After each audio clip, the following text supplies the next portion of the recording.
আসসালামু আলাইকুম ওয়া রাহমাতুল্লাহি ওয়া বারাকাতুহু। আজকে আপনাদের জন্য নিয়ে আসলাম রেস্টুরেন্ট স্টাইল পাস্তা রেসিপি। প্রথমে আমি গরম পানিতে ডিম দিয়ে দিয়েছি। এর ডিম দেওয়ার 10 মিনিট পরেই আমি পাস্তাটুকু দিয়ে দিয়েছি। কারণ ডিমের সাথে সাথে যদি পাস্তা দিয়ে দিতাম তাহলে পাস্তাগুলো অনেক নরম হয়ে যেত, খেতে ভালো লাগতো না। ডিম দেওয়ার পরেই আমি পাস্তা দিয়ে দিয়েছি যাতে সিদ্ধটা সঠিক সময়ে হয়। এরপর সিদ্ধ হয়ে গেছে, আমি এখন পাস্তা আর ডিম নামিয়ে নিয়েছি চুলো থেকে। এরপর সেখানে খানিকটা ঠান্ডা পানি দিয়ে দিচ্ছি।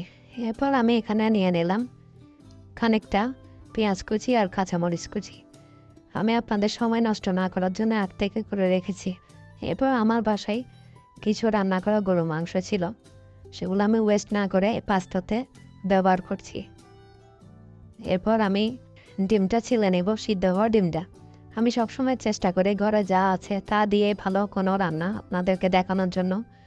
আমি বেশি কঠিন কোনো রেসিপি আপনাদেরকে দেখাই না সহজে। তো যারা আমার ভিডিও রেগুলার দেখেন তারা জানেন হাতে যা আছে তা দিয়ে যাতে ভালো কোনো কিছু রান্না করা যায়।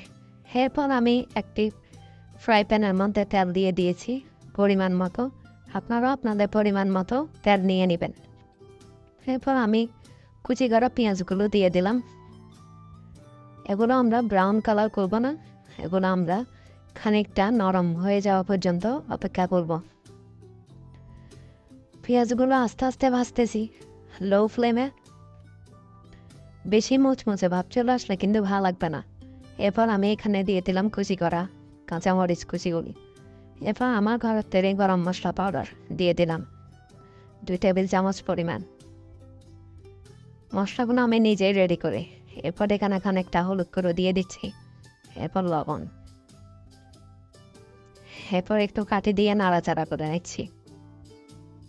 রান্নাগুলো মনোযোগ দিয়ে দেখবেন আর বাসায় অবশ্যই ট্রাই করবেন এবং আমাকে কমেন্টে জানাতে বলবেন না। এরপর আমি টমেটো কুচি দিয়ে দিলাম। টমেটো কুচি দিয়ে খানিকটা নাড়িয়ে দিচ্ছি। আপনারা রান্নাগুলো ট্রাই না করে কখনো মন্তব্য করবেন না, আগে রান্না করে দেখুন, তারপর আপনারা কমেন্ট করবেন ভালো মন্দ। আমি এখানে টমেটো সস আর খানিকটা চিলি সস দিয়ে দিলাম। এরপর খানিকটা সয়া সস দিয়ে দিলাম, দিয়ে একটু নাড়িয়ে ছাড়িয়ে নিচ্ছি।